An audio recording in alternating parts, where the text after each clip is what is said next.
ମୁନୁସି ଫଡ଼ିସାଥୀ ଜିଦ୍ରେ ଅଟଳ, ରେଞ୍ଜର ଓ ଫରେଷ୍ଟର ଟଳମଳ। ଅନୁଗୁଳ ଜିଲ୍ଲା ଆଠମଲ୍ଲିକ ଡିଭିଜନ କେନ୍ଦୁପତ୍ର ବିଭାଗର 8ଟି ରେଞ୍ଜର, 32ଟି ସେକ୍ସନର 369 ଫଡ଼ିର 369 ମୁନୁସି ଓ 150 ଜଣ ଫଡ଼ିସାଥୀ 50,000ରୁ ଉର୍ଦ୍ଧ୍ୱ ପତ୍ରତୋଳାଳୀମାନଙ୍କ କଲ୍ୟାଣ ନିମିତ୍ତ ଏକ ଡିଭିଜନ କମିଟି ଅଛି। ଦୁଃଖର ବିଷୟ, ଡିଭିଜନ ସେକ୍ରେଟାରୀଙ୍କ ଅପାରଗତା ଯୋଗୁଁ ଦୀର୍ଘଦିନରୁ ମୁନୁସିମାନେ ଦରମା, ଫଡ଼ି ରିପେୟାରିଂ ଓ ଡ୍ରାଇଂ ପଇସା ପାଇବାରେ ବହୁତ ଅସୁବିଧା ଦେଖାଦେଇ ଆସୁଅଛି।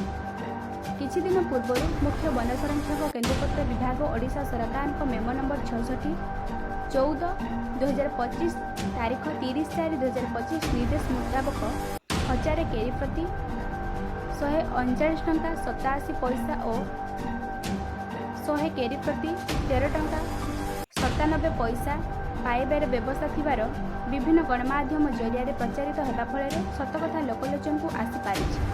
ସତକଥା ଜାଣିବା ପରେ 8ଗୋଟି ରେଞ୍ଜରରୁ ନାକ୍ଚି ରେଞ୍ଜର ସକ୍ରିୟ ହୋଇ ପୁରାତନ ରେଞ୍ଜର କମିଟିକୁ ଭାଙ୍ଗି ନୂଆ କମିଟି ଗଠନ କରିଛି।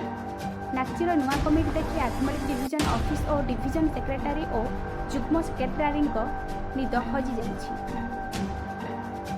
ଯାହାଫଳରେ ଆଠମଲ୍ଲିକ ବନଖଣ୍ଡ ଅଧିକାରୀ 8ଟି ରେଞ୍ଜର ମାନଙ୍କୁ ଡାକି ବୈଠକ କରି କେନ୍ଦୁପତ୍ର ବିଭାଗ ମୁଖ୍ୟ ବନ ସଂରକ୍ଷକଙ୍କ ନିର୍ଦ୍ଦେଶନାମା ଅନୁଯାୟୀ ସମସ୍ତ ମୁନୁସିମାନଙ୍କୁ ଡ୍ରାଇଂ ପଇସା ଦେବାକୁ ନିର୍ଦ୍ଦେଶ ଦେଇ ମୁଖ୍ୟ ବନ ସଂରକ୍ଷକଙ୍କୁ ସୁପାରିଶ କରିଥିବା ଆଦେଶନାମାକୁ ରେଞ୍ଜରମାନଙ୍କୁ ପ୍ରଦାନ କରିଥିଲେ। ଯାହାଫଳରେ କିପରି ଭାବେ ଡ୍ରାଇଂ ଟଙ୍କା ମୁନୁସିମାନଙ୍କୁ କିପରି ପ୍ରଦାନ କରିବେ ତାହା ଫରେଷ୍ଟର ଓ ରେଞ୍ଜରଙ୍କ ମନରେ ବିଭିନ୍ନ ପ୍ରକାରର ଭାରେଣୀ ସୃଷ୍ଟି ହୋଇଯାଇଛି। ଡିଏସ୍ ଟଙ୍କା ଦେବାରୁ ଫଣ୍ଡୁର କରିବାକୁ ଯୁଗ୍ମ ସେକ୍ରେଟାରୀ ନବମାହାର ବିଭିନ୍ନ ରେଞ୍ଜରକୁ ଯାଇ ଆତଙ୍କ ରାୟ ସୃଷ୍ଟି କରିଥିବା ଦେଖିବାକୁ ମିଳିଛି।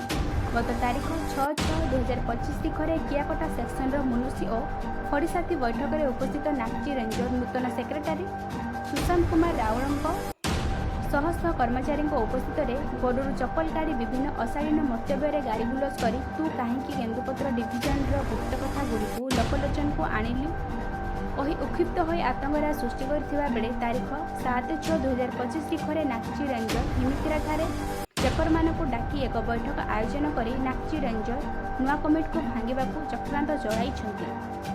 ଯୁଗ୍ମ ସମ୍ପାଦକ ନବମାହାର ଯଦି ନାକ୍ଚି ରେଞ୍ଜରର ନୂତନ କମିଟିକୁ ଭାଙ୍ଗି ଦଲାଲ ରମେଶ ପ୍ରଧାନଙ୍କୁ ପୁନର୍ବାର ରେଞ୍ଜର ସେକ୍ରେଟାରୀ ରଖିବାକୁ ଚେଷ୍ଟା କରେ, ଆଗାମୀ ଦିନରେ ସମଗ୍ର ରେଞ୍ଜର ଓ ଡିଭିଜନର ସମସ୍ତ ମୁନୁସି ଓ ଫଡ଼ିସାଥୀମାନେ ଏହାର ମୁକାବିଲା ପାଇଁ ରାଜରାସ୍ତାକୁ ଓହ୍ଲାଇବେ ବୋଲି ଗଣମାଧ୍ୟମ ଜରିଆରେ ସୂଚନା ଦେଇଛନ୍ତି।